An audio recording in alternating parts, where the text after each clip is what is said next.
Hello dear students, इस video का topic है प्रोडक्शन पॉसिबिलिटी कर्व और पीपीसी। बहुत सिंपल और बहुत इंटरेस्टिंग टॉपिक है पीपीसी।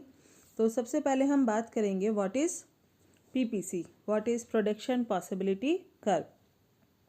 सो प्रोडक्शन पॉसिबिलिटी कर्व और PPC represents graphically alternative production possibilities open to an economy.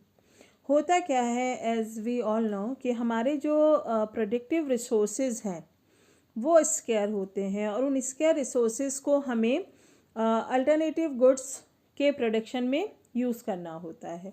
अब चूँकि जो हमारी नीड्स हैं, हमारी जो रिक्वायरमेंट्स हैं वो तो बहुत ज़्यादा हैं और उन नीड्स और रिक्वायरमेंट्स के प्रोडक्शन के लिए जो रिसोर्सेज हैं वो स्केयर हैं, वो लिमिटेड हैं। तो हमें एक चॉइस करनी पड़ती है कि किन गुड्स को हम प्रोड्यूस करें और किन गुड्स को हम प्रोड्यूस नहीं करें, है ना। क्या हमें कैपिटल गुड्स ज़्यादा प्रोड्यूस करनी चाहिए या कंज्यूमर गुड्स हमें ज़्यादा प्रोड्यूस करनी चाहिए या हमें एग्रीकल्चर में ज़्यादा रिसोर्सेज लगाने चाहिए या मैन्युफैक्चरिंग में ज़्यादा रिसोर्सेज लगाने चाहिए। तो हमारे जो गुड्स की रिक्वायरमेंट है वो तो अनलिमिटेड है, पर उन गुड्स को जिन रिसोर्सेज के साथ प्रोड्यूस किया जा सकता है वो रिसोर्सेज लिमिटेड है, स्केयर है। तो जो पीपीसी है, इस प्रॉब्लम को समझने में एक इम्पॉर्टेंट टूल की तरह इकोनॉमिक्स में समझाया गया है, दिया गया है। सो इसको ये बेसिकली वो प्रोडक्शन पॉसिबिलिटीज़ हमें देता है जो एक इकोनॉमी प्रोड्यूस कर सकती है with the given amount of resources, या जो लिमिटेड रिसोर्सेज के साथ जो प्रोडक्शन पॉसिबिलिटीज़ पॉसिबल है किसी एक इकोनॉमी के लिए, उनके बारे में पीपीसी हमें बताता है।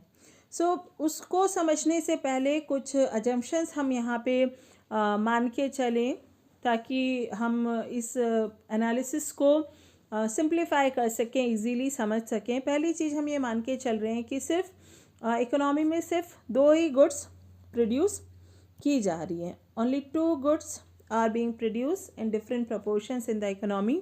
हम अपना ये जो वीडियो इसमें मान के चलेंगे वीट और क्लोथ, ये दो गुड्स हैं जिन्हें इकोनॉमी में प्रोड्यूस किया जा रहा है, ठीक है।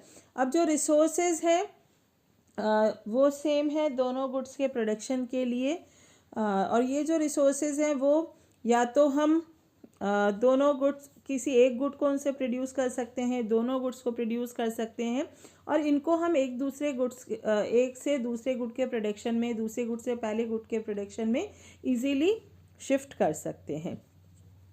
नेक्स्ट चीज़ क्या है कि जो सप्लाईज ऑफ फैक्टर्स है, जो प्रोडक्टिव रिसोर्सेज हैं हमारे वो लिमिटेड हैं, वो फिक्स हैं। There is a given amount of productive resources, पर जैसा मैंने आपको बताया कि वो दो गुड्स के प्रोडक्शन में उनकी शिफ्टिंग पॉसिबल है। नेक्स्ट अजम्पशन है जो प्रोडक्शन टेक्निक्स हैं वो गिवन है और कांस्टेंट है। हम ये मान के चलते हैं, वी अज्यूम कि जो टेक्नोलॉजी है उसमें कोई चेंज नहीं हो रहा है। We rule out any progress in technology. Then next assumption है कि जितने भी रिसोर्सेज हैं हमारे, जो अवेलेबल रिसोर्सेज हैं वो लिमिटेड हैं, गिवन है, पर वो जो रिसोर्सेज हैं वो फुली एम्प्लॉयड हैं, है ना। उसका मतलब क्या है कि ये ना तो अनएम्प्लॉयड है ना अंडर एम्प्लॉयड है, और टेक्निकली एफिशिएंट है, मीन्स इनएफिशिएंट यूटिलाइजेशन इन रिसोर्सेज का नहीं है। तो हमने यह मान के चला कि जो रिसोर्सेज हैं वो फिक्स हैं, फुल एम्प्लॉयमेंट है, टेक्निकल एफिशिएंसी कंप्लीट है, टेक्नोलॉजी गिवन है। तो इसके साथ साथ हम ये भी मान के चल रहे हैं कि इस एनालिसिस को हम एक शॉर्ट पीरियड ऑफ टाइम में समझ रहे हैं। एक शॉर्ट रन में यहाँ पे हम इस एनालिसिस को समझेंगे, क्योंकि आप ये मानते हो कि over a long period of time technology में प्रोग्रेस हो सकती है, सप्लाई ऑफ रिसोर्सेज में भी ग्रोथ हो सकती है। तो यहाँ हम मान के चल रहे हैं कि जो हमारा एनालिसिस का टाइम पीरियड है that is short time period. So अभी हम मान के चल रहे हैं, जैसा कि मैंने आपको बताया कि हम अपने एनालिसिस में मान के चलेंगे, पीपीसी को जब हम समझ रहे हैं तो हम मान के चलेंगे कि जो इकोनॉमी है वो सिर्फ दो कमोडिटीज़ प्रोड्यूस कर सकती है, कॉटन एंड वीट। अगर हमने ये भी माना कि जो रिसोर्सेज हैं वो फुली यूटिलाइज हैं और टेक्नोलॉजी में कोई चेंज नहीं है। तो इन अजम्पशंस के साथ एक टेबल यहाँ पे है, आप ये देखिए, जो हमें वेरियस प्रोडक्शन पॉसिबिलिटीज़ दिखा रही है कॉटन एंड वीट की, जो एक economy with its given resources and given technology produce कर सकती है। There are 5 production possibilities A, B, C, D, E, F, 6। तो जो अगर हम सबसे पहले हम बात करते हैं पॉसिबिलिटी A की, यहाँ हम ये मान रहे हैं अगर हम सारे रिसोर्सेज वीट के प्रोडक्शन में लगा देते हैं तो 15 क्विंटल्स ऑफ वीट हम प्रोड्यूस कर सकते हैं, और उस केस में जो क्लोथ है उसका प्रोडक्शन 0 है। अगर हम प्रोडक्शन पॉसिबिलिटी बी पे आए तो जो गिवन रिसोर्सेज हैं उनके साथ economy 14 quintals of wheat produce कर सकती है एंड 1000 मीटर्स ऑफ जो क्लोथ है वो प्रोड्यूस कर सकती है। अब अगर आप पॉसिबिलिटी सी पे आएंगे तो आप देखिए पॉसिबिलिटी सी में जो गिवन रिसोर्सेज हैं उनके साथ इकोनॉमी 12,000 क्विंटल्स वीट प्रोड्यूस कर सकती है एंड 2,000 मीटर्स क्लोथ का प्रोडक्शन कर सकती है। और ऐसे ऐसे जब हम ये पॉसिबिलिटी ए से एफ की तरफ जाएंगे तो हम ये आपको ये समझ में आ रहा होगा कि we are drawing away some resources from the production of wheat and devoting them to the production of cloth. मतलब अगर हम क्लोथ का प्रोडक्शन बढ़ाना चाह रहे हैं तो उसके लिए हमें वीट का जो प्रोडक्शन है वो सेक्रीफाइस करना पड़ रहा है ना। जैसा आप देखो पॉसिबिलिटी ए से बी पे जब हम जा रहे हैं तो क्लोथ का एक 1000 मीटर्स प्रोडक्शन करने के लिए we have sacrificed 1000 quintal production of wheat. ऐसे जब बी से सी पे जा रहे हो तो अगेन 1000 मीटर्स क्लोथ का प्रोडक्शन बढ़ाने के लिए we have to sacrifice 2000 quintals of wheat. तो अगर हमें क्लोथ का प्रोडक्शन बढ़ाना है तो उसके लिए हमें वीट का प्रोडक्शन कम करना पड़ेगा। तो इसका मतलब क्या है, किसी भी एक फुली एम्प्लॉयड इकोनॉमी में जिसमें रिसोर्सेज गिवन है, टेक्नोलॉजी गिवन है, तो अगर आप एक गुड का प्रोडक्शन बढ़ाना चाहते हो तो उसके लिए आपको दूसरी गुड का प्रोडक्शन कम करना पड़ेगा। हम दोनों गुड्स का जो प्रोडक्शन है वो एक साथ बढ़ा नहीं सकते हैं। Economy must always give up something of one good to obtain some more of other, है ना। और इसको हम ट्रांसफॉर्मेशन कर्व भी कहते हैं, क्योंकि आप ये देखो कि एक गुड के प्रोडक्शन को घटा के हम दूसरे गुड का प्रोडक्शन बढ़ा रहे हैं। मतलब एक गुड में जो हम रिसोर्सेज यूज़ कर रहे थे उन रिसोर्सेज को हम दूसरे गुड के प्रोडक्शन में शिफ्ट कर रहे हैं, ट्रांसफ़र कर रहे हैं, है ना। तो इसको हम ट्रांसफॉर्मेशन कर्व भी कहते हैं।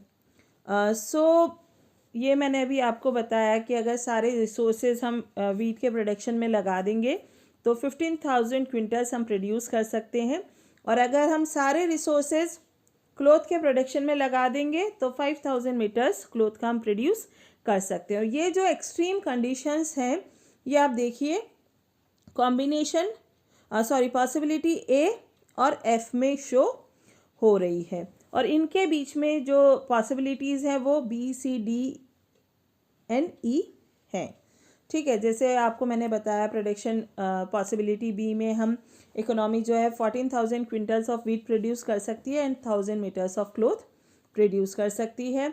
जैसे जैसे हम आगे बढ़ते जा रहे ए से एफ की तरफ हम मूव कर रहे हैं तो हमें क्लोथ का प्रोडक्शन बढ़ाने के लिए वीट की जो कुछ यूनिट्स हैं वो सेक्रीफाइस करनी पड़ रही हैं। तो इसका मतलब क्या है कि जैसा भी मैंने आपको बताया, एक गुड का जो प्रोडक्शन है वो हम तभी बढ़ा सकते हैं जब दूसरी गुड का प्रोडक्शन हम कम करें। और रीज़न सिंपल सा है कि हमारे जो प्रोडक्टिव रिसोर्सेज हैं वो क्या हैं, लिमिटेड है। हमारे जो रिसोर्सेज हैं किसी भी इकोनॉमी में अवेलेबल जो रिसोर्सेज हैं वो लिमिटेड है।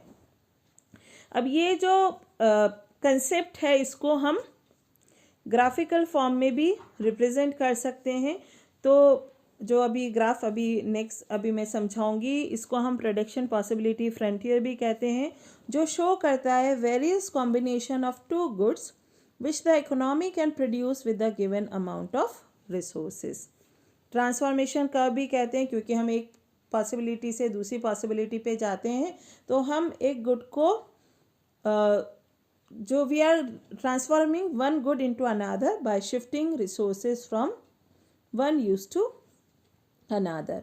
तो ये जो ग्राफ टेबल है, उसको जब हम ग्राफिकल फॉर्म में रिप्रेजेंट करेंगे तो we get AF which is our PPC, production possibility curve, production possibility frontier या ट्रांसफॉर्मेशन कर्व। एक्स एक्सिस पे हमने क्लोथ के यूनिट्स लिए हैं, वाई एक्सिस पे हमने वीट के यूनिट्स लिए हैं। Possibilities, production possibility ABCDEF।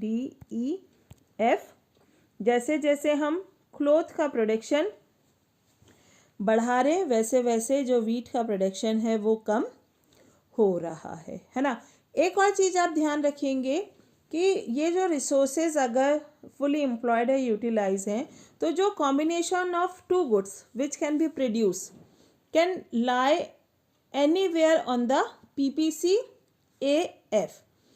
ना वो कॉम्बिनेशन PPC के अंदर होगा ना बाहर होगा। माना कोई पॉइंट U है, इसका मतलब क्या है कि जो इकोनॉमी है वो अपने रिसोर्सेज को पूरा यूज़ नहीं कर रही है। जो इकोनॉमी है वो दोनों गुड्स का आउटपुट बढ़ा सकती है अपने रिसोर्सेज को पूरा यूज़ करके।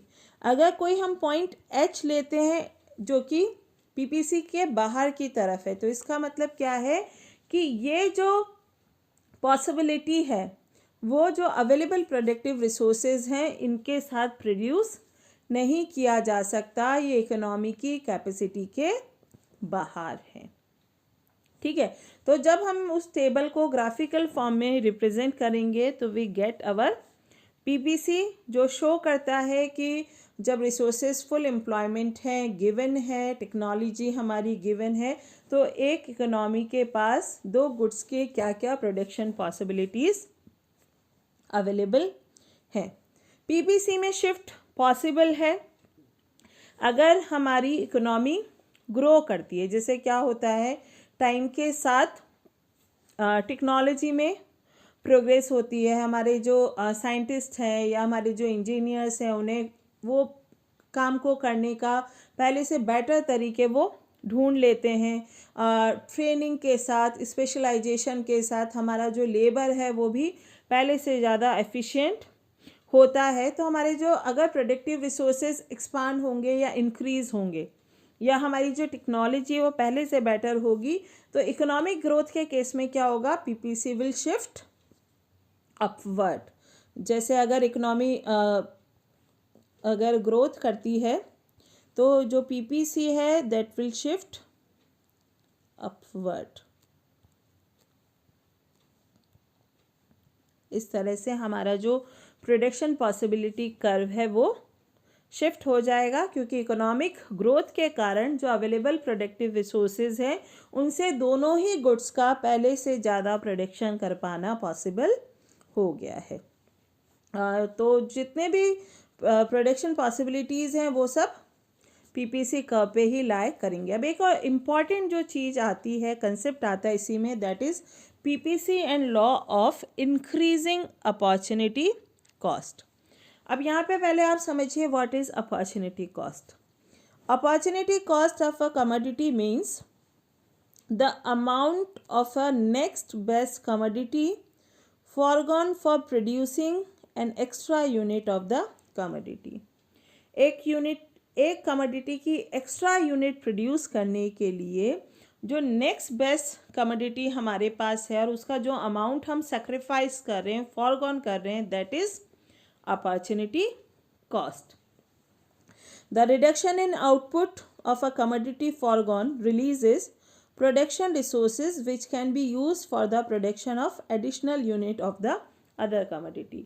अगर हम एक कमोडिटी का प्रोडक्शन कम करते हैं तो उससे जो प्रोडक्टिव रिसोर्सेज बच रहे हैं उनसे हम दूसरी कमोडिटी की कुछ एडिशनल यूनिट्स प्रोड्यूस कर सकते हैं। तो अपॉर्चुनिटी कॉस्ट क्या है?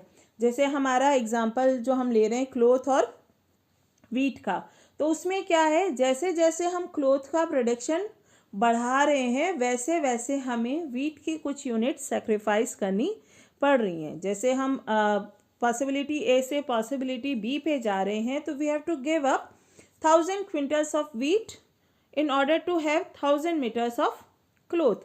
तो ये जो 1000 मीटर्स ऑफ वीट है ना, ये हमारे लिए अपॉर्चुनिटी कॉस्ट है to produce first 1000 metres of cloth. और ऐसे ही जब हम पॉसिबिलिटी बी से पॉसिबिलिटी सी पे जाते हैं, सी से डी की तरफ जाते हैं, डी से ई पे जाते हैं, ई से एफ पे जाते हैं, तो हर 1000 मीटर ऑफ क्लोथ के लिए हमें 2000, 3000, 4000, 5000 क्विंटल्स ऑफ वीट रिस्पेक्टिवली हमें सेक्रीफाइस करने पड़ते हैं।